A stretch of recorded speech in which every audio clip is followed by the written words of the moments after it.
अस्सलाम वालेकुम, मैं हूं ज़वार अवान और आप देख रहे हैं ज़वार मोटर्स यूट्यूब चैनल। इंशाल्लाह आज की वीडियो आपके लिए काफ़ी हेल्पफुल होगी। अगर आप गाड़ियों का लेन देन करते हो, गाड़ी सेल करते हो या फिर आप जो है गाड़ी ख़रीदते हो, अगर आप सेल एंड बाय करते हो गाड़ियों को, तो आपके लिए आज की वीडियो काफ़ी हेल्पफुल होगी। सो आप लोगों ने वीडियो को एंड तक देखना है ताकि आपको मुकम्मल इन्फॉर्मेशन मिल सके। मैं अपने मेन टॉपिक की तरफ आता हूँ, आपको बताता हूँ कि कौन से वो चीज़ें हैं उनका आपने ध्यान रखना है जिस टाइम आप गाड़ी ख़रीद रहे होते हो, जिस टाइम गाड़ी को आप बेच रहे होते हो। लेकिन उससे पहले अगर आप लोग ज़वार मोटर्स यूट्यूब चैनल पर न्यू हो तो इसको सब्सक्राइब कर लें, साथ वाले बेल के निशान को ज़रूर इंटर किया करें ताकि मेरी न्यू आने वाली वीडियो की इतला आपको मिलती रहे। सो अब मैं आता हूँ अपने मेन टॉपिक की तरफ। मैं आपको एक छोटा सी एक चीज़ जो मैंने आँखों से देखी है, देखें जो चीज़ मैं अपनी आंखों से देखता हूं और मुझे लगता है कि यूज़र यहां पर गलती कर रहा है तो मैं फ़ौरन से उसकी एक वीडियो बनाता हूं ताकि आपको इन्फॉर्म कर सकूं। कुछ दिन पहले का वाक़या है, मैं एक जिरगे में बैठा था तो वहां पर मसला ये आया था कि एक यूज़र ने गाड़ी जो है ली है इंस्टॉलमेंट पर विद आउट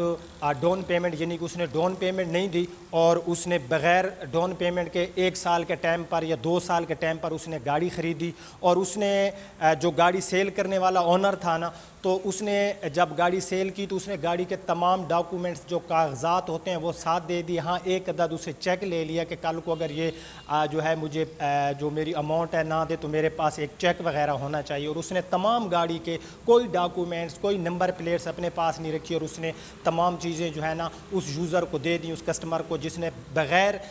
किसी डाउन पेमेंट के उससे गाड़ी ले ली। सो हुआ कुछ यूँ कि उस बंदे ने आगे गाड़ी नकद में सेल करनी थी, क्योंकि उसने गाड़ी ली भी इसलिए थी कि उसको पैसों की ज़रूरत थी और गाड़ी इंस्टॉलमेंट पर लेकर फिर नकद में सेल कर देगा। तो जो बहरहाल उसकी ज़रूरत थी, जो ये सर्किटी लोग होते हैं अपना सर्किट सीधा करते रहते हैं, तो उसने आगे गाड़ी सेल कर दी नकद में। ठीक है, गाड़ी अब नकद में सेल हो गई। अब जिस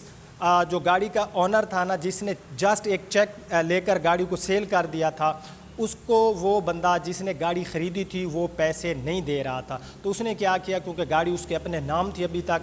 जो थर्ड मैन यूज़र ले गया था अब उसका कोई कसूर नहीं है। उससे गलती ये हुई कि उसने गाड़ी की जो ओनरशिप है वो अपने नाम नहीं कराई। जिस बंदे से चेक लेकर गाड़ी को आगे सेल किया था वो पैसे नहीं दे रहा था। बहरहाल उसने क्या किया कि उसने एक एप्लीकेशन दे दी कि ये गाड़ी जो है मेरे नाम है, किसी और के नाम ये गाड़ी ट्रांसफ़र ना हो, यानी कि उसने गाड़ी को लॉक करा दिया। अब जो थर्ड मैन था उस बेचारे का तो कोई कसूर नहीं था, उसने तो पूरे पैसे जो है पे कर दिए, गाड़ी ले गया। गलती उसकी ये थी कि उसने जाते ही गाड़ी की ओनरशिप यानी कि गाड़ी को अपने नाम नहीं कराया, तो उसको उसका बहुत बड़ा खमीज़ा भुगतना पड़ा। तो आप लोगों को मैं रिक्वेस्ट करता हूँ, पहली बात, अगर आप गाड़ी लेते हो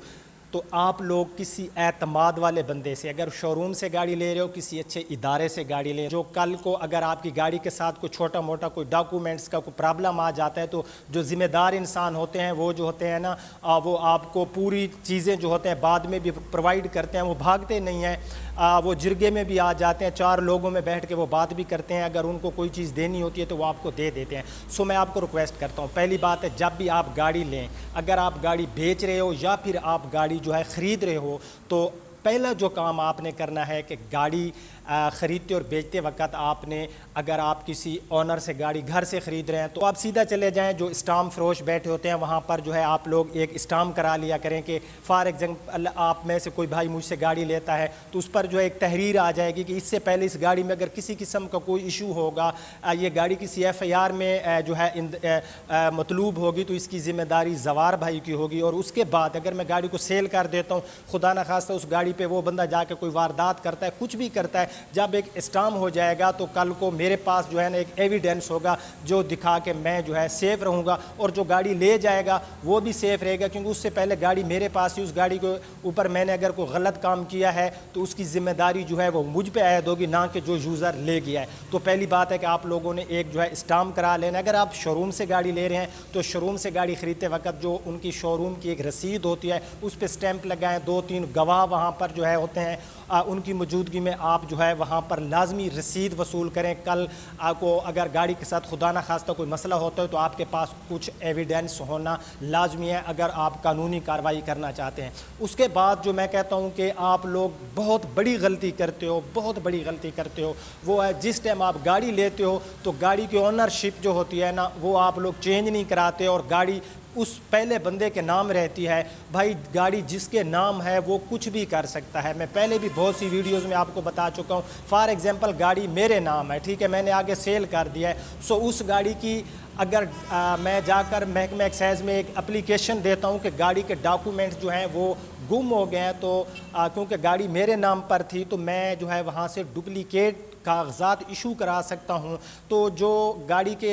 ریئل ڈاکومنٹ اگر کسی کے پاس ہیں تو وہ ضائع گئے, کیونکہ جب ڈپلیکیٹ ایشو ہو جاتی ہے تو جو ریئل ڈاکومنٹس ہوتے ہیں ان کی کوئی کسی قسم کی کوئی ویلیو نہیں ہوتی. تو پہلا کام آپ نے یہ کر لینا ہے کہ آپ نے جو ہے جب گاڑی لیتے اور دیتے وقت آپ نے اسٹامپ کرا لینا ہے. جب آپ گاڑی گھر لے جاتے ہیں تو گاڑی کو فوراً سے اس کی اونرشپ یعنی کہ گاڑی کو اپنے نام کرا لیں, کیونکہ جب گاڑی آپ کے نام ہوگی, خدا نہ خواستہ کوئی بھی گاڑی میں ایشو بنتا ہے تو آپ کو جو گاڑی کا پہلا اونر ہے اس کی منت سماجت نہیں کرنی پڑے گی. گاڑی میں کسی قسم کی بھی کوئی قانونی کارروائی ہوگی تو آپ اونر ہیں, آپ کو جانا پڑے گا, کسی تھرڈ پارٹی کی آپ کو منت سماجت نہیں کرنی پڑے گی. اس کے بعد گاڑی لیتے وقت آپ اس کو ونفائی کرا لیا کریں, گاڑی کے تمام ڈاکومنٹ کی جو ہے جانچ پڑتال کرا لیا کریں. کسی ایکسپرٹ بندے کو ساتھ لے کر جو ہے آپ گاڑی کو اس کے تمام کاغذات پورے ہیں, ساری چیزیں جو ہیں آپ لوگوں نے کیا کرنا ہے وہاں پر دیکھ لینی ہے. کچھ میرے بھائی کہتے ہیں کہ زوار بھائی آپ ایک ویڈیو بناؤ جس میں ہمیں بتاؤ کہ کاغذات کیسے چیک کیے جاتے ہیں. انشاءاللہ بہت جلد میں ایسی ویڈیو بنانے والا ہوں, آپ لوگ ویٹ کر لو, ٹھیک ہے. اس کے بعد کچھ ایسے واقعات بھی ہوتے ہیں کہ لوگ گاڑی جو ہے رینٹ پہ لے آتے ہیں, ٹھیک ہے. وہ گاڑی جو ہے ان سے کچھ سیکورٹی لے لیتے ہیں, جو جن لوگوں کا رینٹ کا کام ہوتا ہے وہ گاڑی ان کو دے دیتے ہیں. تو بعض اوقات ایسے کیسز بھی آئے کہ وہ رینٹ والی گاڑی بھی, فار ایگزامپل گاڑی کی پرائس 16 لاکھ ہے تو وہ کسی بندے کو کہتا ہے یار آپ مجھے 6 لاکھ دے دو, اور یہ گاڑی جو ہے آپ 16 لاکھ والی گاڑی آپ کسی بندے کو 14 لاکھ میں مل رہی ہو تو 2 لاکھ کے لالچ میں وہ پھنس جاتا ہے اور 6 لاکھ روپئے وہ دے دیتا ہے. اور جو گاڑی جس سے وہ لیتا ہے وہ کہتا ہے کہ یار آپ کو نا میں 2-3 دن تک جو ہے اس کے بقایا پیسے بھی لے لوں گا اور گاڑی کے کاغذات آپ کو دے دوں گا. تو پھر نہ تو وہ بندہ ملتا ہے اور آپ کے جو گاڑی ہے وہ سمجھیں کہ آپ کے لیے بیکار ہے, کیونکہ گاڑی کا اونر کوئی اور ہے, گاڑی کے کاغذات کسی اور کے پاس پڑے ہیں. تو بھائی احتیاط کر لیا کریں, بغیر کاغذات کے گاڑی کسی سے بھی بائے نہ کرے, ٹھیک ہے. کچھ لوگ رسک لے لیتے ہیں کہ گاڑی بغیر کاغذات کے خرید لیتے ہیں, ایسا بالکل نہ کیا کریں. دیکھیں یہ جو چھوٹی موٹی انفارمیشن ہوتی ہے میں آپ کو اس لیے دیتا رہتا ہوں تاکہ آپ لوگ کسی بڑے دھوکے سے بچ جاؤ, آپ کسی بڑے مسائل میں نہ پھنس جاؤ. کیونکہ جب آپ 30 یا 35 لاکھ یا 20 لاکھ, کیونکہ گاڑی ایک لیگری چیز ہے, آپ ایک چیز لیتے ہو اور کل کو وہ آپ پورے پیسے بھی اس کے پے کر دیتے ہو اور اپنے نام اونرشپ نہیں کراتے گاڑی کی, تو آپ کے لیے ایک مسئلہ بن جاتا ہے. تو آج کی ویڈیو اگر آپ کو پسند آئی ہے تو شیئر کرنا, اگر نہیں آئی پسند تو بے شک ڈس لائک کر دیں, پسند آئی ہے تو لائک کر دیں. اگر آج کی ویڈیو کے بارے میں آپ کوئی اپنی رائے دینا چاہتے ہو, جو میں نے آپ کو بتایا کیا یہ میں نے آپ کو ریئل انفارمیشن دی ہے اور کیا ایسا ہماری مارکیٹ میں ایسے واقعات ہوتے رہتے ہیں, تو کومنٹس باکس میں اپنی رائے ضرور دے دیا کریں. جب آپ کومنٹس کرتے ہیں, زیادہ لائک دیتے ہیں, تو مجھے یہ فیلنگ آتی ہے کہ آپ کو اس ٹاپک پہ ویڈیوز پسند آتی ہیں, تو میں اور کوشش کرتا ہوں کہ آپ کے لیے اچھی ویڈیوز بناؤں اور اپنی سرچنگ کو جو ہے میں تیز کر دیتا ہوں. سو آج کے لیے اتنا, اپنا بہت خیال رکھنا. اب آپ کا ہوسٹ زوار امان آپ سے اجازت چاہتا ہے. اللہ حافظ.